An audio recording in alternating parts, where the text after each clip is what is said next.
Hello! Thank you for tuning in. If you are new to the channel, welcome, and if you are a subscriber, welcome back.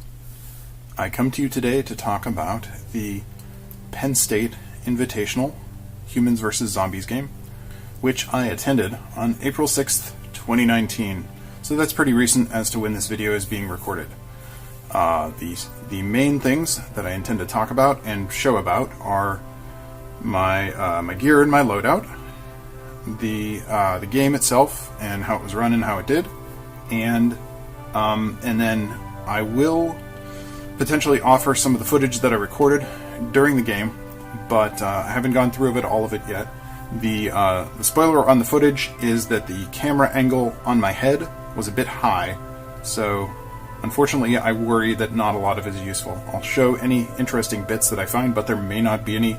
You'll probably be able to judge that by the length of the video before you even get this far. Alright, so let's get started. This thing in the frame, this was my primary and I guess my only real blaster for the Invitational. Now, as you may have seen in a previous video, this is a Busby Air Warriors ultra-tek Cyclonic, which is an automatic dart blaster, and this one has obviously been modified. So, this blaster is full auto, but it does not fire very quickly. During the Invitational, I ran it with this relatively long orange barrel that threads into there, like that. So not to give anything away, the tag that I got to turn me into a zombie was actually on the barrel and blaster tags count there, so that was a detriment, and I will be correcting that for future HvZ games. But overall, this blaster was a fine one for HvZ. Now, as you can see, this is a double 35 round drum, so assuming I have them fully loaded, I have 70 rounds with relative ease of use. The idea with the design of this drum, and keeping in mind that I am left-handed, is that I can top load the not currently active drum while this one's being used, obviously pending any distractions or anything. And that worked very well. During downtime, I was definitely able to load the inactive drum. And I did some practice before this weekend, and switching them is relatively quick. Now, I think on previous Cyclonic mod videos I got requests for a firing demonstration. I don't really have that for you now, but I do intend to demonstrate the rate of fire. So, this is it.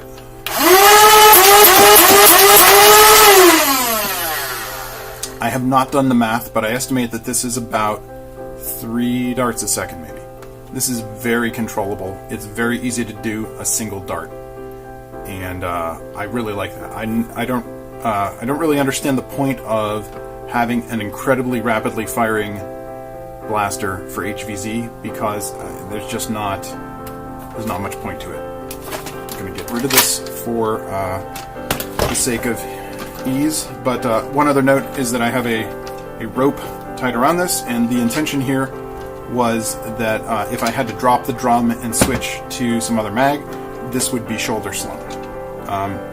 It didn't actually come to it that I had to switch out of it. I did rotate between the two during gameplay, but I never had to drop the drum entirely.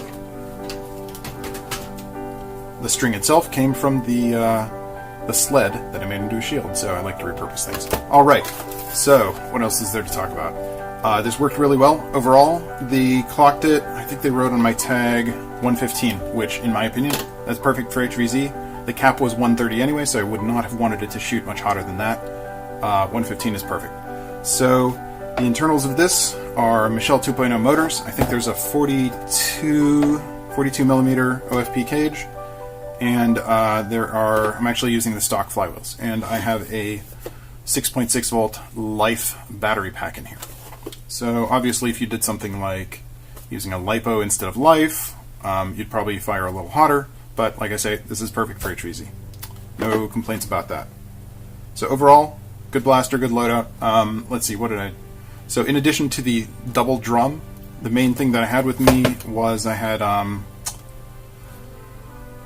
Worker 22 mags, and I brought 4 of them with me to the event. I loaded 2 of them and carried them with me in a dump pouch, and I never had to switch to them. So very satisfied in that. I will be using this again. And as you can see, I have the crew auxiliary logo painted onto this. I like how that turned out. It helps that the crew auxiliary logo is very easy to make with tape masking.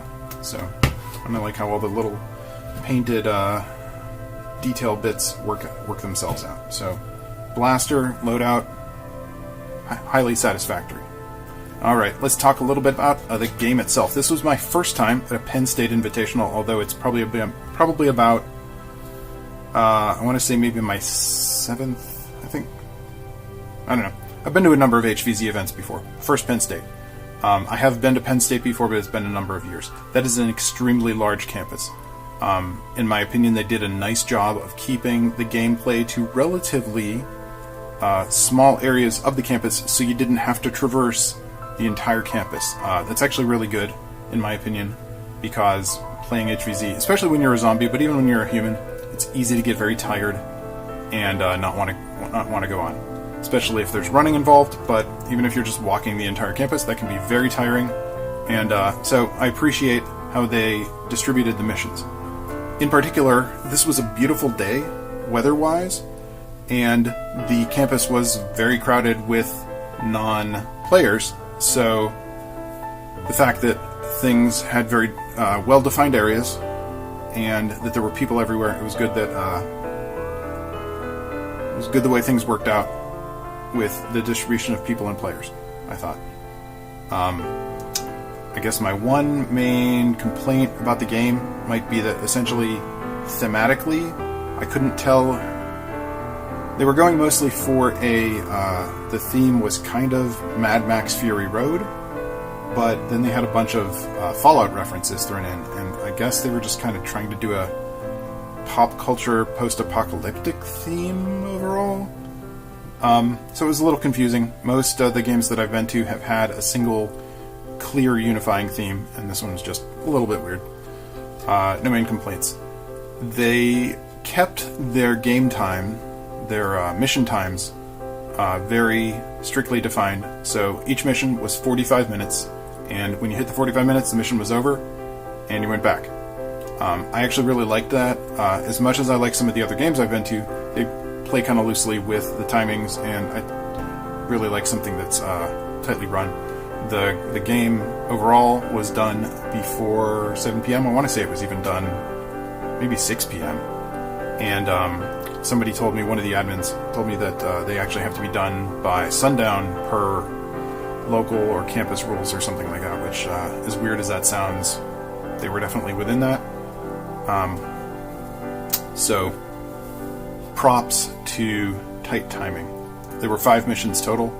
Technically, I guess the last one was not 45 minutes because it was a final stand, and by that point there were a lot more zombies than humans, and the final stand, the final rush, lasted one rush. It just boom, it was done. It was extremely quick. I'm trying to think of anything else. I may edit this at some point and put in more comments, but probably not. That's about it. I'm glad I went. It turned out to be not too far of a drive for me. It was only a little over 2 hours maybe, and that was not bad at all. Initially I thought it would be more like 3 or more. So I will definitely consider going back to more of these games. This is apparently their 10th year of doing it, and that's incredible. And I think they said their local campus or whatever rules say that they could only do one a year. But I think they did a good job of doing it this year. They said that the official attendance was 428 people, which, as far as I can tell, that probably makes it the second highest attendance HvZ style game after End War. That is hugely impressive for something that doesn't really have a major like End War has, DRAC and corporate sponsors, and there was essentially the tipping point for me going, honestly, was when Captain Xavier said he was going, because I really like watching his channel, and I'm guessing that a lot of other people did the same. They said, hey, Captain Xavier going, I will go too. But people did come from all over. There was one guy from Minnesota, Captain Xavier's from Washington, a lot of Maryland people, I don't know, people from all over. So that was really, really neat to see. The number of people, incredibly impressive, and if they can keep it up, props to them.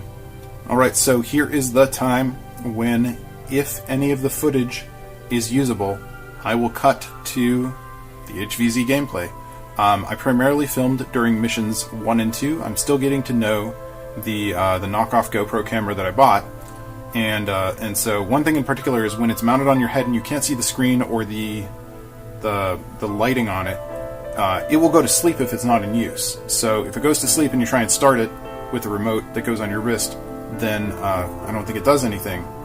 But if it's on and you press the button, it'll start. So it can be hard to know what status it is in because I do not know what the timeout between when you're not recording and when it goes to sleep is. So got to do a little bit more getting to know that camera. But I think the quality of the footage is decent enough. It does have image stabilization, which I made sure to get on this one. And so whether there was footage or not, hopefully there was. Thank you for watching this and listening to it, and I hope to see you in an event and say hello. Maybe if you saw this video and you see this blaster in an event, because I'll probably reuse this when I go to HvZ again. Say hello and tell me what you liked, what you didn't like, and we can chat. Thank you very much for watching, and I will see you next time.